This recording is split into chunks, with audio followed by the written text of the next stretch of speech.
Welcome back to the Mysterious Science Murder Mystery Show. I'm your host, Myllykangas, and today's case is the penicillin reaction. We will be going through Sally, a 23-year-old female who got diagnosed with strep throat and prescribed penicillin, but she died from anaphylactic shock. So, penicillin is helpful, right? But why did her immune system misidentify it as a danger? Let's take a look into how Sally's day went that very fateful December morning.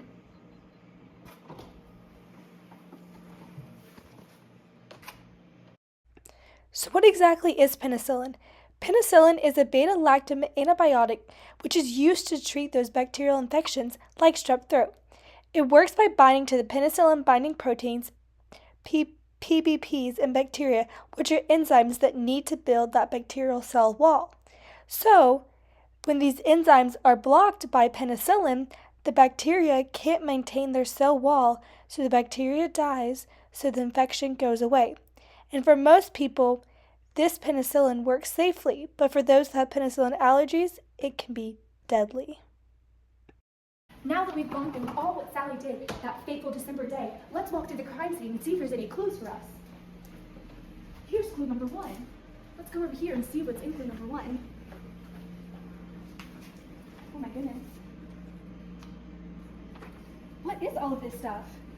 We got an inflammatory response, we got penicillin in the beta-lactam ring, an alarm bell, a dendritic cell, a host protein.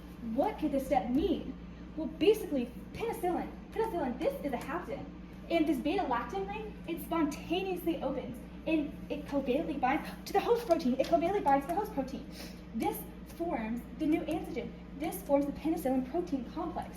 And now that these two are spontaneously covalently bonded together, now the immune system can see it. What about the innate cells? Epithelial, dendritic, how do these play a role? Well, they help detect danger cells. Maybe this is what this is. This is danger signals. This was explained by Guavaru et al. So maybe some of these signals are damps, like from the epithelial cells that are damaged or affected. Or maybe this is for the alarmins. The alarmins, these are released by the tissues, like the IL-33, IL-25, and TSLP. Also, so complement fragments can also be danger signals to help the innate and inflammatory response, like C3A and C5A are the anaphylactoxins. So now that this penicillin protein complex is bound together, now the dendritic cell can phagocytose it, activates PRRs, and the NF-kappa signaling. And Dynamed explained the activated dendritic cells. So these signals activate mature dendritic cells. So upregulating of MHC class 2, co-stimulatory molecules are increased, which are the CD80 and CD86. And also, to help this now migrate to the lymph node, is upregulated CCR7s. And this is also explained by Maida, Caldez, and Acura. So basically, what clue 1 is saying is this step transforms this penicillin that was taken, a harmless molecule, into an antigen that the immune system can present and react to. Okay, now that we've gone through clue 1, let's look at the rest of the crime scene and look for another clue. Here's clue 2. Let's open it up and see what's inside clue 2. What is all this stuff? A lymph node, naive CD4 plus T cell, dendritic cell, Th2. What could this be? So we know that the activated dendritic cell has now migrated to the lymph node. So that's what this could be, the lymph node. And this is the dendritic cell. This dendritic cell presents the penicillin modified peptide on the MHC class 2, and it presents it to the TCR on the naive T cell. There we go. But what's this blue? What could this co-stimulation be?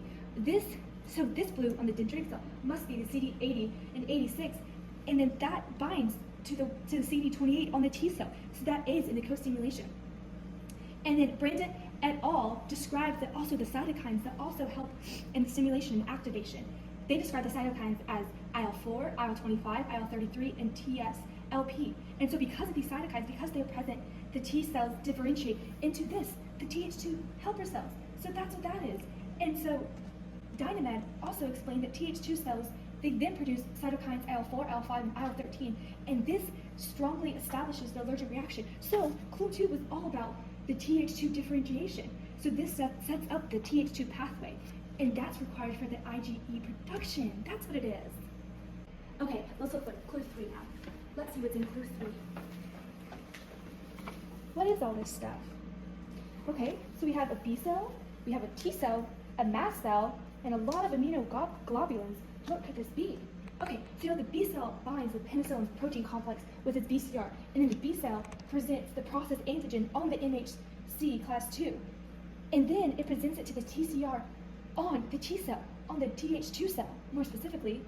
Okay, so then that binds to that. And then, so for the co-stimulation, the CD40 binds to the CD40L on the T cell. But also, there's more cytokines, IL-4 and IL-13, that also help in the activation.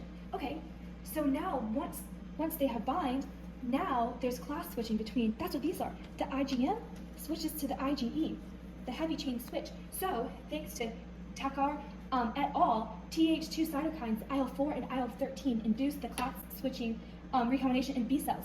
So it changes the heavy chain constant region on the IgM to the IgE. Okay, so now we know that, but what about this mast cell?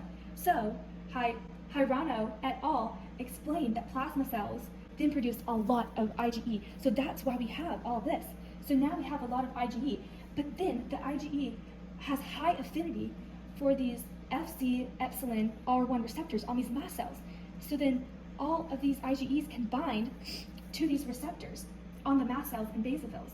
So at this point, this person is sensitized and primed for this allergic reaction. So, in all, clear theories about B cell creating a penicillin-specific IgE that arms the mast cells.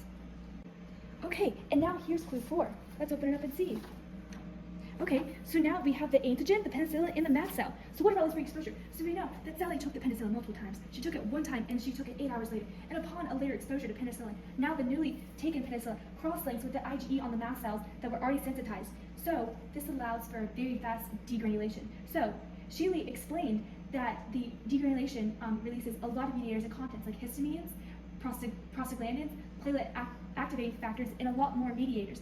And these mediators and contents, they bring on a lot of different side effects and symptoms. Explained by the American Heart Association Journal, bronchoconstriction, vasodilation, capillary leakage, and all of this leads to making up of the anaphylactic shock that caused Sally's death.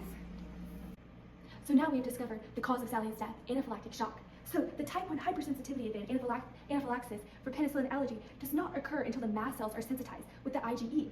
And the reason for Sally's anaphylaxis is because her immune system deemed the penicillin she took as a harmful antigen and attacked the antibiotics. Thus, the histamines were released and induced the allergic reaction. Thank you for watching. See you next time.